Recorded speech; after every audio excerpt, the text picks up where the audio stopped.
Let's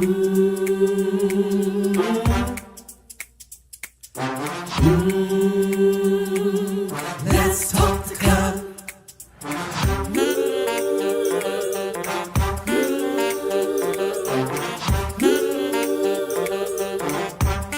One more thing, like, subscribe, and share. Come on, let's talk the color. Woo!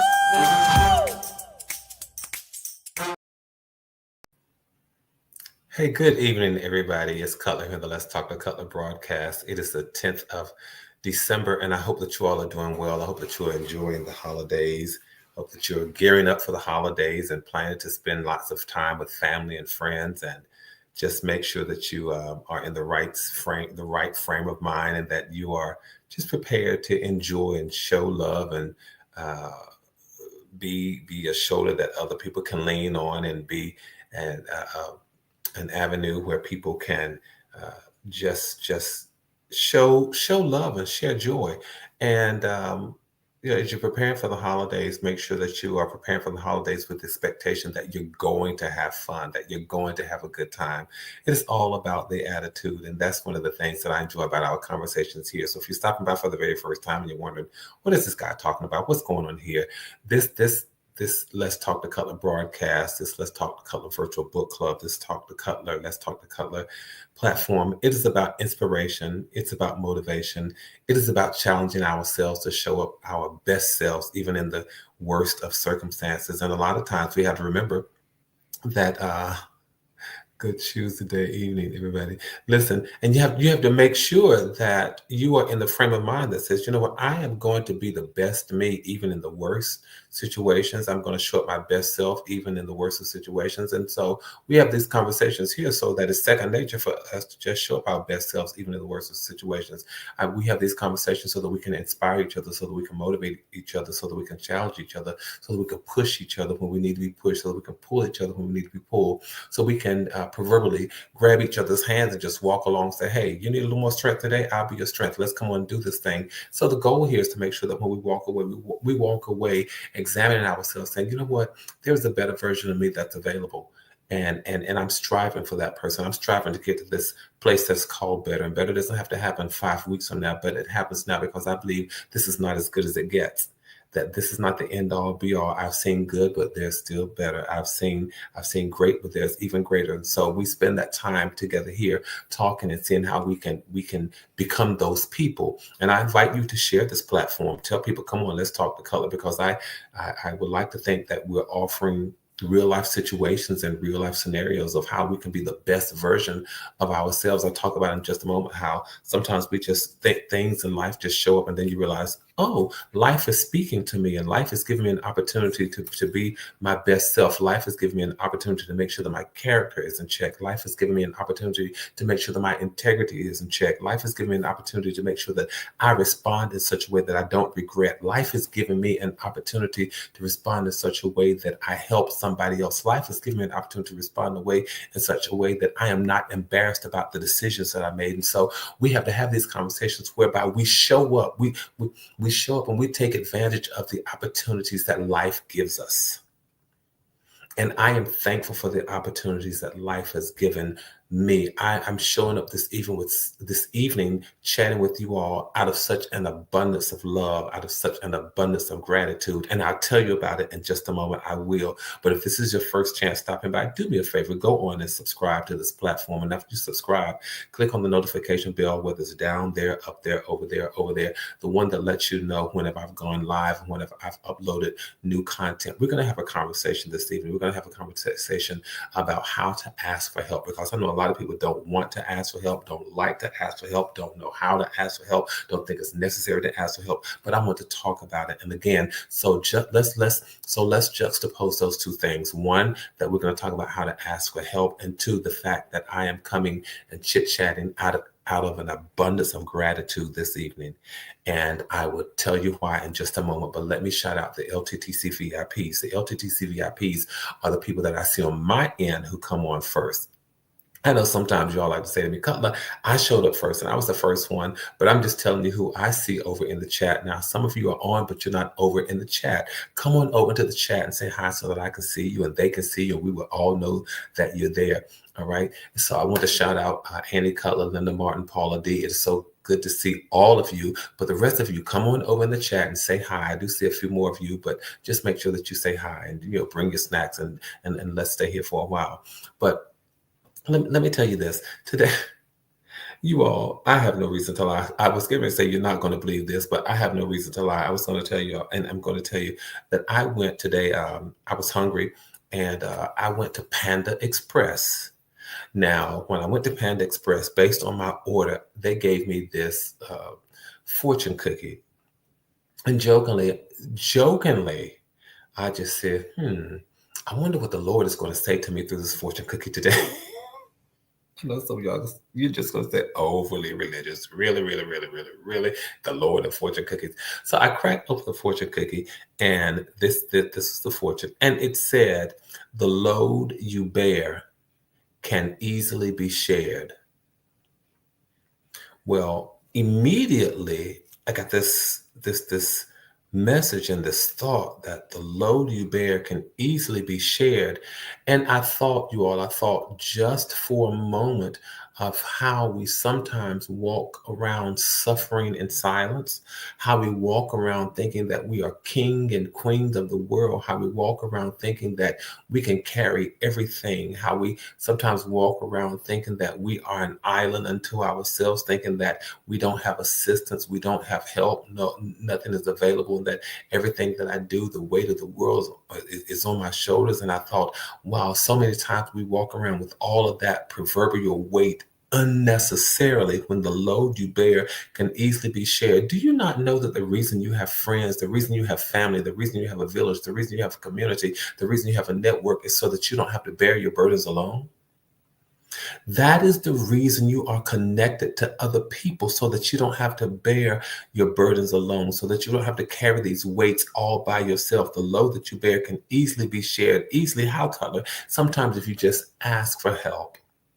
And I come to you all, I come to us this evening out of an abundance of gratitude. I am so thankful, so very thankful for my village and for my community and for my network and for my family and for those who I call friends, because I have no problem asking for help when I need it. I'm so thankful that I can ask for help and know that the help is readily available. I'm so thankful that people can ask me for help, that my village and community can ask me for help, and I can give it, and there are no strings attached. I come out of an abundance of gratitude. I'm so thankful that I can ask for help. I'm thankful that throughout life, I've never necessarily had to carry the load all by myself, even though there are moments sometimes when you feel like you're carrying it by yourself. But I am thankful that I did not have to carry the load all by myself all of my life. I'm so thankful that there are shoulders that I stand on and that I stood on. And I'm so for me, this one note in this fortune cookie just reminded me to be thankful. Thankful that throughout life, I did not have to carry all of my burdens all by myself. Yes, I understand that there's a source, there's a power greater than I, but I'm also thankful that there were people right here on earth that I could touch and see and talk to who helped me carry my burdens. And so I'm also thankful that even their ancestors that I knew who paved the way and they helped with some of the things that would come to be loads later. And so out of gratitude, I'm thankful for the shoulders that I stand on. And one of the things that I realize, and it's not lost to me, that many of the shoulders that I now stand on, their shoulders were fragile. But as fragile as they were strong enough to hold me. And we ought to pause and we ought to give thanks. We ought to pause and give thanks that some of the shoulders that we stand on, we are where we are today because there are shoulders that we stood on and they didn't get too tired to not hold us up. They didn't get too tired with it, where they could not sustain us and uphold us. So I'm thankful that I still stand on those shoulders and had the opportunity to stand on those shoulders. And again, they may have been fragile, but they never became too fragile to hold us up. So we should be thankful for those shoulders that we stand on. And so not only am I thankful for that, but again, I'm also thankful for the community that I'm a part of, for the villages that I'm a part of, for the networks that I'm a part of, for the families that I'm a part of, and for the friends that I'm a part of. I'm so thankful because I don't mind asking for help. The load you bear can easily be shared. And as we're gearing up to go through this holiday season, I know that some of us, sometimes we deal with these emotional burdens, we deal with these financial burdens, we deal with these psychological burdens. But can I remind you that the load that you bear is not, it can easily be shared. Sometimes we just need to learn to ask for help. And so I wanted to talk from that perspective to say sometimes just ask for help. I wonder, and this, you don't have to answer, you don't have to respond, but I just want you all to think, am I the kind of person who does not like to ask for help? Am I the kind of person who does not know how to ask for help? Am I just the kind of person who just does not ask for help, people? Who does not ask for help, period.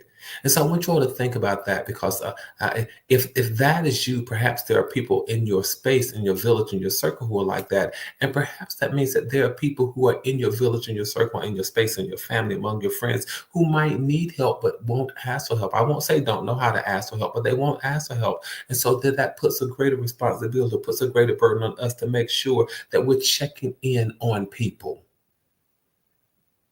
Some people won't ask for help. Why, Cutler? Some people won't ask for help because they don't want to feel beholden to anyone. They might have trust issues, and they might dislike putting themselves in the hands of other people, because sometimes this power shift, it makes people feel uneasy, because now there's this power shift and the request for help makes me a little bit uneasy. That's how some people feel. And so consequently, they'd rather carry the burden of the problems all by themselves. They'd rather deal with what they're dealing with all by themselves. They'd rather deal with the weight the best way they can. They'd rather suffer in silence. Some people just won't ask for help. And for those people who don't ask for help, or people who won't ask for help, and if you know you're that kind of person, that means that there are those kinds of people in your space, in your circle, in your village. And so it means it puts this burden and responsibility on us to make sure that over the holidays, let's make sure that we check on them. For whatever reason, there are some people who don't ask for help because of our pride. We feel like if we ask for help, then we're admitting that we can't handle things on our own. Well, sometimes that is the truth. The truth. Sometimes life happens in such a way that some of the things that come your way, you just can't handle all by yourself. So if I don't ask for help, if my pride gets in the way, does that mean that I'm admitting that I can't handle things on my own? And that's going to hurt my sense of self and my sense of self-accomplishment. So we sometimes don't ask for help because it seems to be accepted. Because sometimes when it seems like you're accepting help, it means that it's a sign of weakness. I want to talk to us this evening about this whole notion of how to ask for help. And be careful, if you're the kind of person who does not like to ask for help, might that mean that somebody in your village, in your space, might not like to ask for help, and they might be suffering? I want us to think about that thing. All of that thinking came to me because of the fortune that I got out of a fortune cookie at Panda Express today. And this is not a promotion of Panda Express by any stretch of the imagination. So what happens, Cutler? Why don't we like to ask for help? Why don't we ask for help? What is it about asking for help? Why would people rather suffer? Why would people rather deal with the weights all by themselves? Why would people not learn that the load that you bear can easily be shared? One is the fear of feeling vulnerable.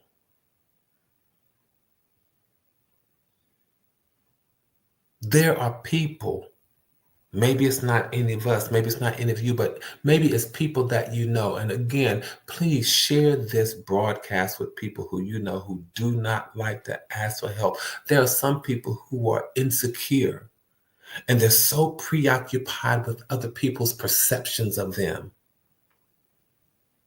And it means that if I ask for help, it's going to look like a sign of weakness. And so now I'm afraid that it's going to make me look incompetent. I'm afraid it's going to make me look inferior. And so we have to think about all these things. One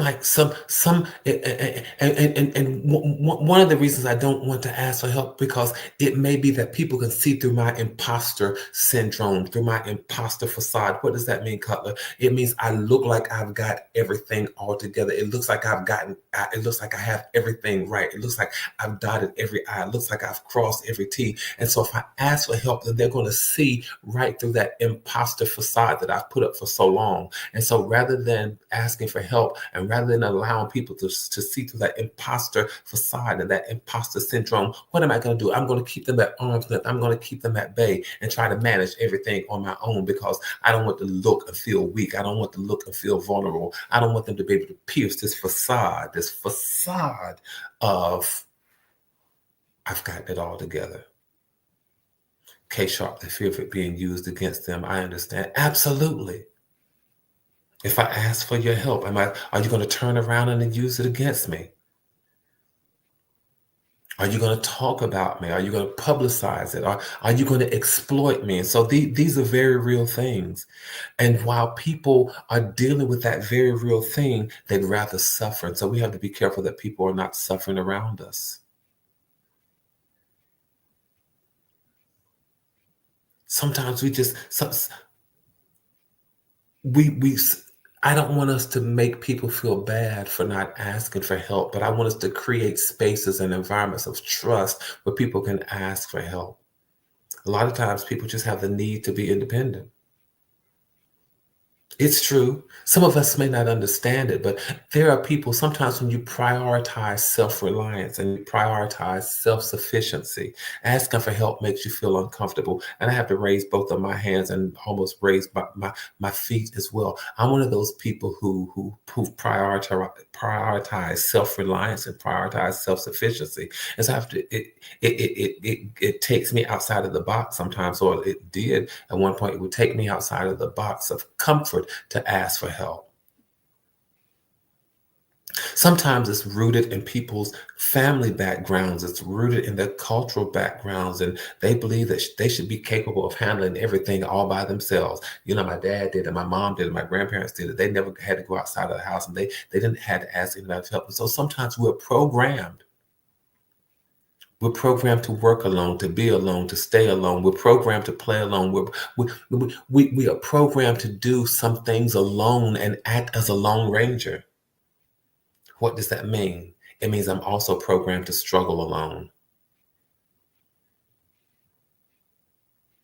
So in some situations where the emphasis should be on teamwork, people who are programmed to be a lone ranger would rather struggle, because independence is critical to their self-image.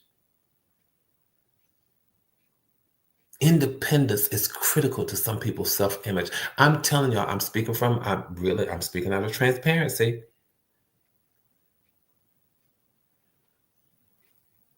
A lot of people have a need to belong and to be affiliated and acquainted and associated with other things. And some people have a need to be independent. I am on the spectrum of having the need to be independent. People who help, Sonia Bailey says, people who help others don't like to ask for help when they need it. It is so true. It is so true. And so we have to examine, where does that come from? Sometimes, and it may not just be the feeling of feeling vulnerable. It may not just be this need to be independent, but it could just be this feeling, the fear of losing control. Don't want to ask for help. Not only because I just don't want to be beholden to anybody, but having this whole trust issue, and I don't want to lose control. Not only that, but it could be this feeling, this fear of rejection. What if I ask for help and they tell me no? I'm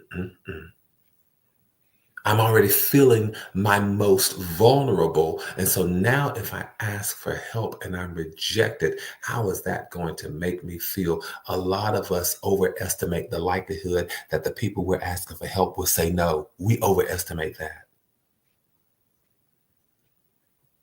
And we feel like if you say no, that's going to be rejection. That's going to be a direct attack on my self-worth. And people who have that big fear of rejection, they don't seem to realize that there could be many reasons why a person who's been asked for help wouldn't be available. Because they didn't see it as you're not available. They see it as you didn't help me. I want to give us food for thought. I want us to think about this thing. And again, if it's not us, might it be somebody in our space? Might it be somebody in our circle? And then can I tell you this? And a lot of times we are so quick to dismiss people, but I don't want us to dismiss anybody tonight. I don't want us to just push them aside. But some people, and for some people, this is very real, this whole sense of victimhood. There are some people, you all, believe it or not, it might not be you. And if it's not you, give thanks and count your blessings. But there are some people who have this sense of victimhood. They go through life thinking, I don't deserve to be helped. Because somewhere that seed was planted that I'm not worthy.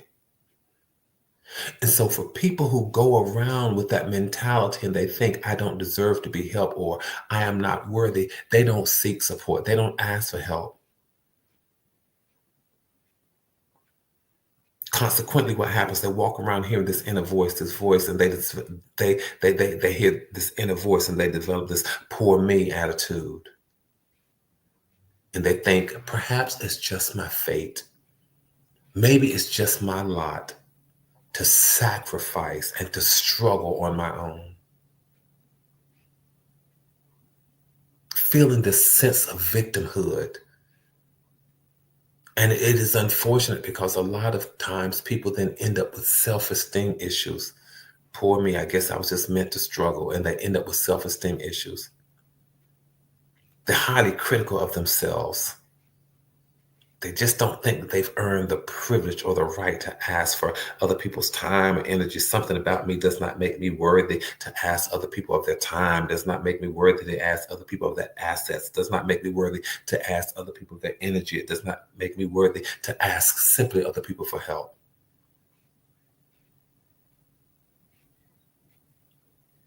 Sometimes they don't even understand what they really need or how other people can help them because they've blocked the whole notion that they are worthy of asking for help. Can I tell you, and I go back to this is why I say be careful how you treat our young people. Be very careful how you treat our young people, because a broken child becomes an adult who's trying to fix him or herself for the rest of their lives. Be so careful.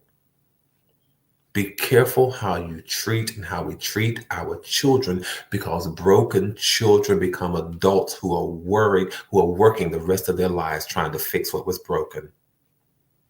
So we end up with these adverse childhood experiences like neglect and abuse, and not necessarily physical, but mental and emotional, psychological abuse. Can I tell you that those things contribute to people's reluctance to ask for help a lot of time? Why didn't you ask for help? Because, and are they going to say because I was psychologically, mentally, emotionally abused as a child? No. They may not even say that, but that may be the core of what happened. Well, does it always go back to child? Many times it does. And so let's be careful. Let's not overstate it, and let's not take it for granted. Why, Cutler? Because can I say this? Because people who have endured abuse often try to be invisible. If you don't see me, you can't hurt me. I just went somewhere with that. People who have endured abuse often try to become invisible, because if you can't see me, you can't hurt me. And if I suffer in silence, if I deal with the weight all by myself, if I'm invisible to you, you can't add to the pain that I'm already dealing with. You can't hurt me. I'm trying to help save somebody's life. Can I tell you that statement just resonated? It just said something to me. But the load you bear can easily be shared. I'm proposing that we learn how to, out of our comfort, ask for help. Okay, sure, I challenge myself to help others without projecting a negative effect attached to it. I will help others and then let it be. K Sharp, absolutely. I commend and applaud you. Help people and then just let it be. I'm helping you with no strings attached. In fact, I may not even use the word help, but I'm doing what I'm doing to try to make life a little bit better for you. Sometimes people just don't know how to ask for help. They just don't know. They don't know how to be clear. They don't know how to be upfront about what they need. They don't know how to be clear and upfront about what they want. And since I don't know how to be clear, I won't ask.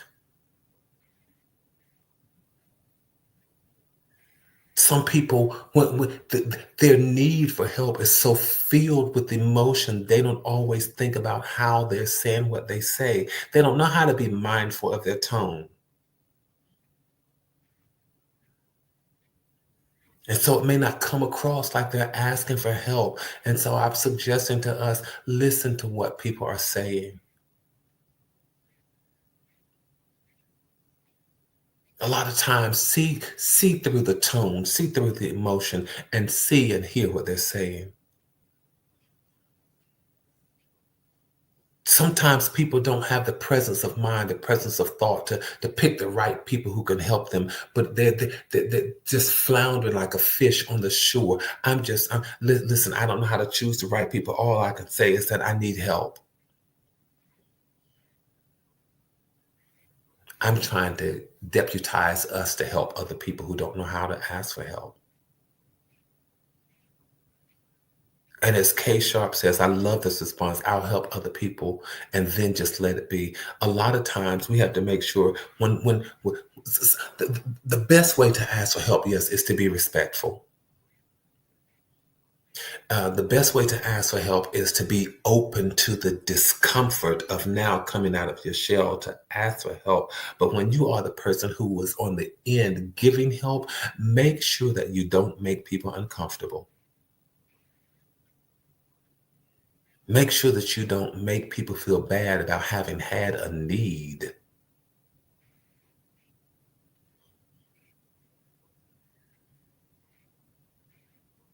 Make sure you don't make people feel bad about having a need. Because again, people have this fear of rejection. They have this fear of vulnerability. Nobody likes the fear. Nobody likes rejection. Nobody likes feeling vulnerable. Think about it. Think about, do you like rejection? Do you like being told no? Do you like being rejected? Do you like being turned away? Nobody wants to deal with the embarrassment, the pain, the fear of rejection. Nobody likes the fear, the fear of vulnerability. And so that's just not the pain and the embarrassment. That's just now me exposing my vulnerabilities. Because I have to show that I'm vulnerable, that I'm needy, that I'm inadequate. Nobody likes that. I'm trying to speak to us from a place of empowering us to help other people and speak to us from a place of making sure that really sincerely making sure that we check on those people who are in our community, who are our village, who are in our network, who are among our friends, who are among our families, who don't always ask for help. Maybe they're asking for help and I've not paid attention. But it's the fear of rejection, it's the fear of vulnerability, it's the fear of being a burden. Am I going to inconvenience others? The fear of being seen as weak. Pride. And sometimes people are just, and it could be sometimes it's just stubbornness. People think that they know best what's best for them and they won't admit that others can help them. I'm just trying to help us, you all. I'm trying to help us. Because as people are going through these holidays, don't you think for one moment that everybody's in the same boat.